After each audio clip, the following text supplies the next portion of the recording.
नहमदुहु व नुसल्ली अला रसूलिहिल करीम अम्मा बादु फ़अऊज़ु बिल्लाहि मिनश शैतानिर रजीम बिस्मिल्लाहिर रहमानिर रहीम।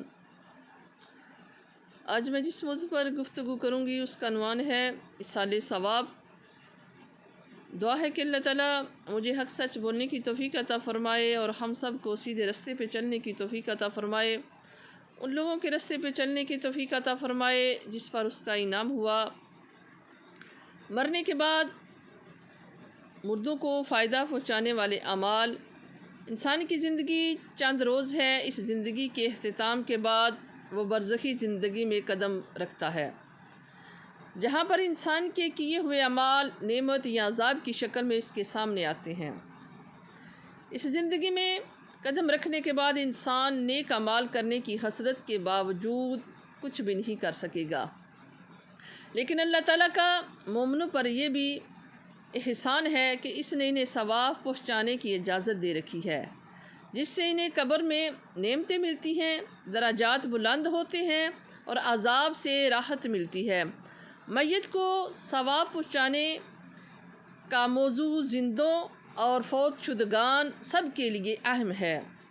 जिंदों के लिए ख़ुसूसन इसलिए कि वो अपनी उम्र के लम्हात को गनीमत जाने और दुनिया फ़ानी से अपना हिस्सा हासिल करते हुए आखिरत के लिए अमल करें, और फौत शुदगान के लिए भी इस माना में अहम है कि हर ज़िंदा शख्स के कोई ना कोई ऐसे रिश्तेदार मसलन माँ बाप, बहन भाई वगैरह ज़रूर मौजूद हैं जो इससे पहले इंतकाल कर चुके हैं। तो इन्हीं की तरह इसको भी एक ना एक दिन इस दारे फ़ानी से कूच करना है। इसलिए जिंदों को चाहिए कि वो ऐसे काम करें जो मरने के बाद भी इनके लिए नफ़ा बख्श हों, मसलन सदका जारिया, इल्म नाफ़े, ताकि वो इन अमाल सालिया के साथ कब्र में दाखिल हो। और जिंदों के लिए ज़रूरी है कि वो अपने करीबी मरहूम भाइयों के लिए नेकी करें। हदीस पाक में है, मुस्लिम शरीफ की हदीस है कि जिसका कोई रिश्तेदार ना हो, ना माँ, ना बाप, ना भाई, ना बहन, ना चचा, ना रिश्तेदार, ना दोस्त, ना अहबाब कोई नहीं, उसके इसाले सवाब का क्या तरीका होगा। ये मुस्लिम शरीफ की रवायत है कि हजूर सल्लल्लाहु अलैहि वसल्लम अपने सहाबा इकराम में तशरीफ़ फरमा है।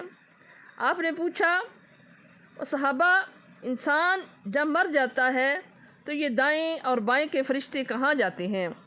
सहाबा ने अर्ज़ किया, इल्म का समंदर तो आप हैं, इतनी चीज़ें आपसे सीखी हैं, बख्त व तख्त, ताज व राज, हदायत, जन्नत व दोज़ख, ये दुनिया की राहत व बरकत, दियानत व सदाकत, शरीयत और तरीक़त, सारा कुछ आप ही से तो सीखा है, ये आप ही बेहतर जानते हैं।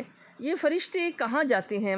इरशाद फरमाया, ये दोनों फ़रिश्ते अल्लाह की बारगाह में जाते हैं और अर्ज़ करते हैं, अल्लाह, जो ड्यूटी लगाई थी वो ड्यूटी पूरी हो गई। हमने ड्यूटी की है नेक आदमी के साथ नेक राह में, ये भी नेकी लिखता रहा, ये भी नेकी लिखता रहा, दायां फरिश्ता भी नेकी लिखता रहा और बायां फरिश्ता भी नेकी लिखता रहा। बदी तो इसने की नहीं है, उसका कोई भी नहीं था, अब वो दुनिया से रुखसत हो गया, तदफीन हो गई, हम फारिग हैं, तो अब क्या चाहते हो? अल्लाह फरमाता है, अब क्या चाहते हो? वो फरिश्ते अर्ज़ करते हैं, हम यहाँ अल्लाह तेरे कुर्ब में रहना चाहते हैं। अल्लाह फरमाएगा, यहाँ तो एक बलिष्ठ जगह नहीं कि मैं तुम्हें यहाँ ठहरा सकूँ। फरिश्ते कहते हैं, या बारी ताला, हम कहाँ जाएं? जब पैदा किया है तो कोई ना कोई जगह ऐसी होगी जहाँ तूने हमें ठहराना है।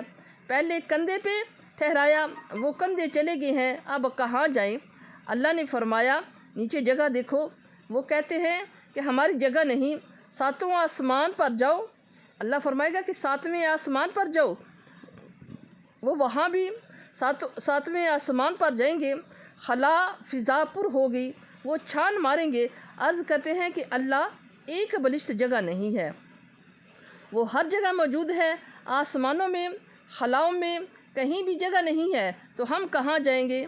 अल्लाह फरमाएगा, ज़मीन पर जाओ, नीचे भी जगह नहीं। अल्लाह तबारक व तआला फरमाएगा, पहले कहाँ रहते थे? या अल्लाह, تیرے بندے کے کندھوں کے ساتھ دائیں اور بائیں۔ اب وہ دنیا سے رخصت ہو گیا۔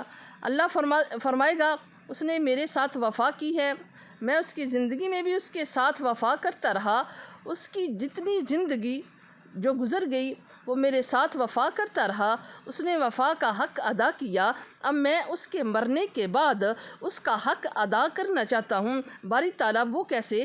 فرمایا حق بھی ادا ہوگا، تمہیں جگہ بھی ملے گی، کہاں ملے گی؟ فرمایا جاؤ قبر کے دہانے پر دونوں جا کر بیٹھ جاؤ، 3 کلمات ادا کرو، سبحان اللہ والحمد للہ لا الہ الا اللہ، یہ تم پڑھتے رہو، اس کے نامہ اعمال تو بند ہو گیا، تمہاری ڈیوٹی بھی مکمل ہو گئی، تم پڑھتے جانا، اب تم پڑھو گے اس کے نامہ اعمال کو میں لکھتا جاؤں گا، تم پڑھتے رہو گے قیامت تک اس کے نامہ اعمال میں میں ثواب لکھتا رہوں گا۔ اگر بندہ خدا سے وفا کرے، اللہ زندگی میں بھی وفا کرتا ہے، قبر میں بھی وفا کرتا ہے، حشر میں بھی وفا کرتا ہے، اور پھر یہاں تک کہ جب تک وہ بندہ جنت میں داخل نہ ہو جائے اللہ تعالیٰ اس کے ساتھ وفا کرتا ہے۔ حدیث پاک میں ہے کہ جو بندہ جو جوانی میں توبہ کرتا ہے اللہ کی بارگاہ میں آ جاتا ہے، اللہ تعالیٰ اسے محبوب بنا لیتا ہے۔ تو میری بہنوں، یہ دنیا مختصر سی ہے، کیا پتہ کہ پیچھے سے کوئی ہاتھ اٹھا کر دعا مانگتا ہے کہ نہیں مانگتا، لیکن اتنے اعمال تو کر کے جاؤ کہ کل قیامت کے دن اللہ ہم پہ بھی فخر کرے کہ اس بندے نے میری خاطر اپنی خواہشات کو چھوڑا، اس نے میری خاطر اپنے نفس پہ قابو پایا، اس نے میرے فرمان کی خاطر اس نے اپنے آپ پہ قابو پایا، اپنی جوانی پہ قابو پایا۔